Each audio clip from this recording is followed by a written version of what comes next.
Good evening, YouTube. Hardball Crazy come back with a video. Tonight's video is a post-World Series Freddie Freeman World Series champion tribute. But some breaking news happened just a bit ago, so I kind of threw a little audible and go to add another showcase into it. First of all, you see cars in front of you. That is the 2014 Tigers rotation as the season ended. Verlander. Each of these guys ended up winning a World Series championship after they left the Tigers. Verlander 17 with the Astros, Price and Porcello. In 2018 with the Red Sox, and 2019 Scherzer and Anibal Sanchez with the Washington Nationals. With the Braves winning it last night, we can add one more to this list of players. Mid-season, David Price became a Tiger in a trade. In that trade, they sent Drew Smyly, who started was in rotation the first half of the season. And last night, he's part of the Braves rotation. So all 6 members who started at least, 10 games, was the regular starters in the rotation, now became World Series champions elsewhere. Congratulations to Drew Smyly. Kind of frustrating as a disappointed as a Tigers fan that none of this great rotation, and none of them, they did not win a World Series championship. But, you know, I'm happy for each individual guy and happy to have these guys as part of Tiger history. As for the World Series last night, Freddie Freeman I've always been a fan of. I want to showcase my Freddie Freeman collection, well, most of them at least. And start out with the non-rookies. Here's his Gypsy Queen chrome box topper from this year. I think these cards are really cool looking. Found it earlier this summer in LCS for like in the 25-cent box, so I had to get that one. And I found this in the dollar box. There's a purple parallel Freddie Freeman from this year's Bowman is numbered to 250.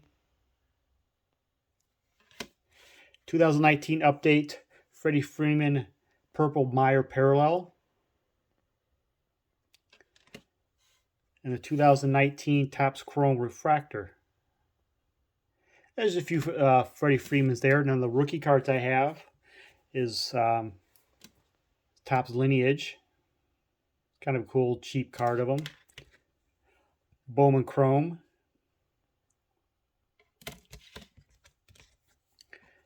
Topps Chrome. Last year I went after his, even though it's Gypsy Queen's not the most popular set, but his rookie card short printed. I like getting short print based cards of rookie cards and stars I like. So I found the Gypsy Queen short print rookie card. Got this a lot with the Gypsy Queen minis. So here's the minis right here, 2 of them. And one is the Gypsy Queen back, one's just a regular back. I believe that's how they work. I got all those 3 in a lot and a pretty good price.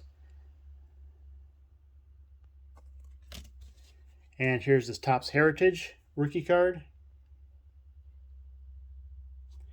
And his Topps Flagship. Thank you for Matt for bestowing this card on my collection. Buddy of mine who gave it to me. If you're watching, he will appreciate the little shout out, I guess. And for today's breaking news, Buster Posey has announced that he will be making his announcement. Will make an announcement tomorrow that he will be retiring. Kind of a shocking news. He had a really good year. I thought he was going to have a couple more solid seasons in him before retire. Only played 12 years, but in those 12 years he did a heck of a lot. And he's got a naturally we're talking about his Hall of Fame candidacy, which would be interesting. I think he will eventually get in, but I think only playing 12 years might hurt him some. But we'll see. And I think he's an interesting case study for others. I'll explain that in a minute. Let me just show you some Posey cards. This is Alan Ginter rookie card. This National Chickle kind of oddball rookie card. Bowman Platinum rookie card. I have his Bowman card on a ComC order. I picked up, it was like $3 or so. I picked up on a ComC. It should get to me within a couple months. And here's his Topps. It's not his Topps base. I'm still looking for that. I've been looking around for it. But this is his Topps Emerald Nuts regional set. basically the same design as the Topps. Card number 1 has got the Emerald Nuts logo here. This is an original card I picked up a while ago on them. A few other Posies in my collection. Here's a Topps Holiday Candy Cane short print card. Fun variations. I think I picked this card up from my LCS. Real cheap as a Gallery of Greats insert, which is a really cool insert from a Topps set, Chrome set from a few years ago. I like the set. It's really great looking cards. Topps Gold from this year. I think I pulled this out of a pack, or maybe I found it in an LCS dirt cheap. I don't know. I know I pulled this one out of a pack.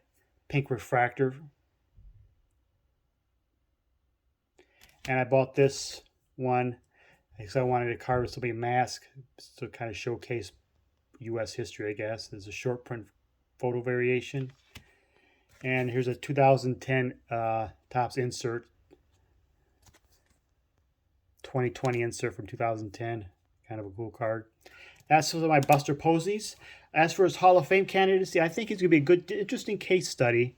He only played 12 years, and so let's say he gets in the Hall of Fame, which is quite possible.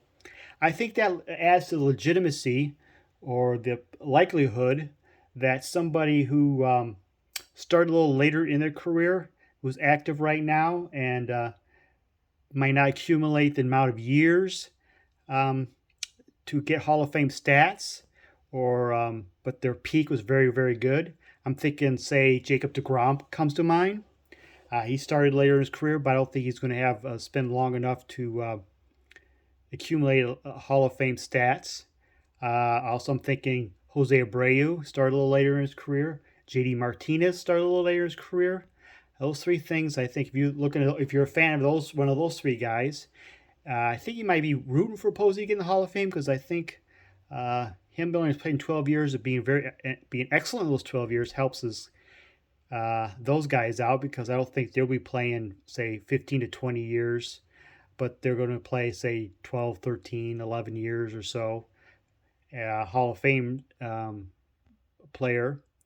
I think in the future, to be honest, I think with the analytics and stuff like that, I think they're going to look at more at peak years and dominance more so than accumulation of stats.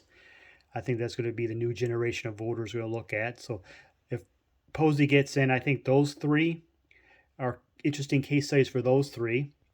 I don't know what your thoughts on that.